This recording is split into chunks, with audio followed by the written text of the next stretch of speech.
Hello students, welcome to my YouTube channel. आज की lecture में हम बात करेंगे कुछ मोस्ट इम्पॉर्टेंट टॉपिक्स के बारे में, जो कि आज आपका एग्ज़ाम है। उस एग्ज़ाम में ये टॉपिक्स आपको मिल सकते हैं। हम चलते हैं अपने टॉपिक की ओर। और एक बात और, मैं आप सभी से माफ़ी चाहती हूँ, क्योंकि मैंने जो अपलोड किया हुआ था 3 वीडियो के बाद मैंने वीडियो अपलोड नहीं कर पाया था, क्योंकि मुझे कुछ ज़रूरी काम के कारण बाहर जाना पड़ा था, जिसकी वजह से मैंने वीडियो अब नहीं अपलोड कर सका। तो यहाँ पर देखिए कुछ टॉपिक्स हैं जो कि आज आपको देख के जाने हैं। पहला टॉपिक है, ये जो हमारा टॉपिक है ये हमारा संक्षिप्त प्रश्न उत्तर है, यानी कि आपको शॉर्ट टाइप क्वेश्चन आंसर है। तो पहला क्या है, सामाजिक आंदोलन क्या होता है। सामाजिक आंदोलन क्या होता है, देखिए सामाजिक आंदोलन एक सामूहिक प्रयास होता है जो समाज में परिवर्तन लाने या किसी सामाजिक समस्या के समाधान हेतु किया जाता है। यानी कि सामाजिक आंदोलन वे आंदोलन होते हैं जो समाज में परिवर्तन लाते हैं और सामाजिक समस्याओं को दूर करते हैं। और दूसरा देखिए हमारा क्या होता है, राजनीतिक आंदोलन किसे कहते हैं। राजनीतिक आंदोलन क्या होता है, राजनीतिक आंदोलन वे आंदोलन होते हैं जिसका उद्देश्य राजनीतिक व्यवस्था में बदलाव लाना होता है, नीति निर्माण को प्रभावित करना या सत्ता में परिवर्तन करना होता है। अगले क्वेश्चन भी चलते हैं हम। चिपको आंदोलन का क्या उद्देश्य होता है। चिपको आंदोलन का उद्देश्य होता है कि ये चिपको आंदोलन का उद्देश्य वनों की कटाई को रोकना और पर्यावरण संरक्षण करना होता है। यानी चिपको आंदोलन का उद्देश्य मुख्यतः क्या होता है, वनों की कटाई को रोकना और पर्यावरण का संरक्षण करना होता है। नर्मदा बचाओ आंदोलन किसके खिलाफ था, तो यह आंदोलन नर्मदा नदी पर बनने वाले बड़े बड़े बांधों के कारण होने वाले विस्थापन और पर्यावरणीय नुकसान के खिलाफ था। यानी कि जो बड़े बड़े बांध बनाए जाते थे तो उसकी वजह से जो वहाँ के लोगों का रहन सहन था तो उजड़ गया, जिसके कारण उन्हें दूसरा जगह मिला, इसीलिए विस्थापन के लिए ही था।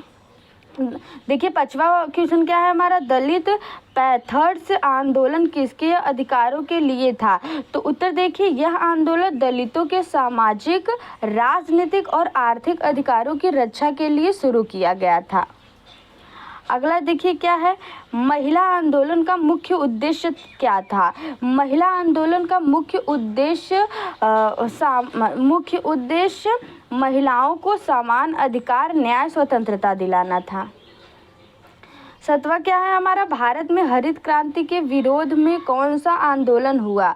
तो भारत में हरित क्रांति के विरोध में कुछ क्षेत्रों के किसानों द्वारा हरित क्रांति की विषमता और रासायनिक खेती के दुष्परिणामों के खिलाफ आंदोलन हुए, जैसे पंजाब में किसान संघर्ष।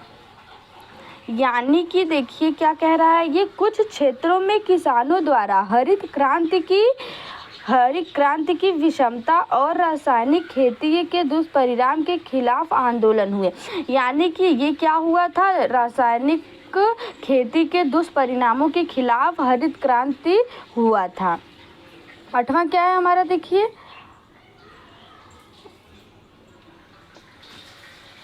आठवां क्वेश्चन क्या कहता है हमारा, सिविल नाफरमानी आंदोलन किसने शुरू किया था। यह आंदोलन महात्मा गांधी द्वारा 1930 में नमक सत्याग्रह के रूप में शुरू किया गया था।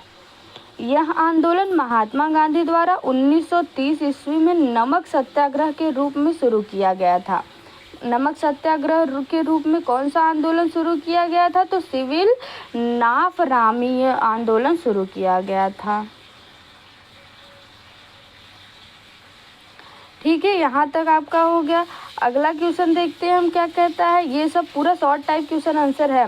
जेपीए आंदोलन का संबंध किससे था, तो जेपीए आंदोलन का संबंध किससे था, जयप्रकाश नारायण द्वारा शुरू किया गया यह आंदोलन भ्रष्टाचार और तानाशाही के खिलाफ था। यानी जेपी यानी जय प्रकाश नारायण द्वारा शुरू किया गया यह आंदोलन भ्रष्टाचार और तानाशाही के खिलाफ था और संपूर्ण क्रांति की मांग करता था। क्या करता था, संपूर्ण क्रांति की मांग करता था। 10वां क्या है हमारा, राजनीतिक आंदोलन का लोकतंत्र पर क्या प्रभाव होता है।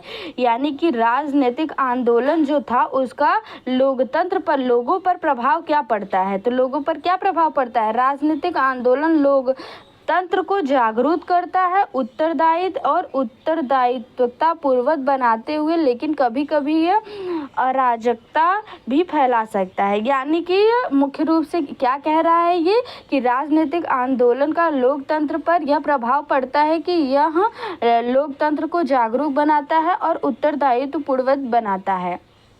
तो ये हमारा टोटल 10 क्वेश्चन थे, जो कि ये हमारे शॉर्ट टाइप क्वेश्चन टोटल 10 थे। इसी 10 क्वेश्चन को आपको तैयार कर जाना है, जो कि आज के पेपर में इसी ये 10 क्वेश्चन में से आपको मिलेंगे। ठीक है गाइस, अब आगे की क्वेश्चन पे दीर्घ उत्तरीय प्रश्न यानी कि लॉन्ग आंसर टाइप क्वेश्चन क्या कहता है आपका, वो देखिए। कुछ प्रश्न आपको ऐसे हैं, देखिए, दलित आंदोलन की उत्पत्ति और विकास पर प्रभाव डालिए। ये आपका क्या है, लॉन्ग आंसर है। क्या है, लॉन्ग क्वेश्चन है आपका। आंसर आपको खोज कर लिख लेना है, क्योंकि ये ज़्यादा लंबा वीडियो में नहीं डालना चाहती हूँ। तो देखिए, पहला क्वेश्चन क्या है, दलित आंदोलन की उत्पत्ति और विकास पर प्रकाश डालिए। दूसरा क्वेश्चन आपका कह रहा है किसान आंदोलन का स्वरूप और महत्व स्पष्ट कीजिए। किसान आंदोलन का स्वरूप और महत्व स्पष्ट कीजिए। थर्ड क्वेश्चन है आपका महिला आंदोलन की आवश्यकता और उपलब्धियों का वर्णन कीजिए। फोर्थ है आपका सामाजिक आंदोलनों में छात्रों की भूमिका पर चर्चा कीजिए।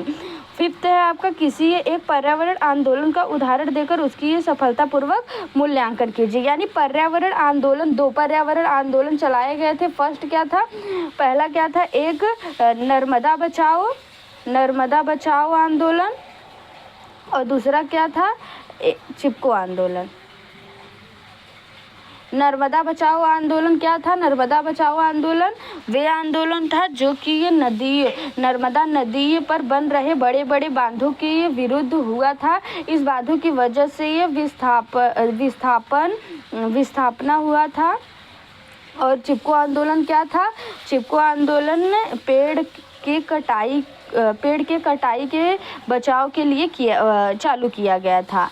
जब लोग पेड़ों की कटाई कर रहे थे, अंधाधुंध पेड़ों की कटाई कर रहे थे, तो महिलाएं क्या कर रही थी, महिलाओं ने संकल्प लिया कि हम पेड़ों से चिपक करके पेड़ों की रक्षा करेंगे, जिसके कारण इस आंदोलन की उत्पत्ति हुई, चिपको आंदोलन नाम रखा गया। ठीक है दोस्तों, तो इस प्रश्न को आप जरूर से तैयार करके जाइएगा, क्योंकि ये इन्हीं प्रश्नों में से आपके लॉन्ग भी फंस सकते हैं और शॉर्ट क्वेश्चन भी फंस सकते हैं। ये 5 आपके लॉन्ग क्वेश्चन हो गए, 5 आपके लॉन्ग क्वेश्चन हो गए और 10 आपके शॉर्ट क्वेश्चन हो गए। टोटल 15 क्वेश्चन हो गए। इस 15 क्वेश्चन को आप लोग अभी तैयार कर लीजिए, जिससे कि आपके अच्छे मार्क्स आ सके एग्ज़ाम में। तो थैंक यू सो मच, और मुझे माफ़ करिएगा कि मैं आगे वीडियो अपलोड नहीं कर पाई, क्योंकि बहुत ज़रूरी काम पड़ गया था, जिसकी वजह से वीडियो अपलोड नहीं हो पाया। तो चलिए, आप लोग आज ही मैं कुछ 10-15 बता दी हूँ इम्पॉर्टेंट टॉपिक, आप लोग पढ़ के जाइए और अच्छे से एग्ज़ाम दीजिए।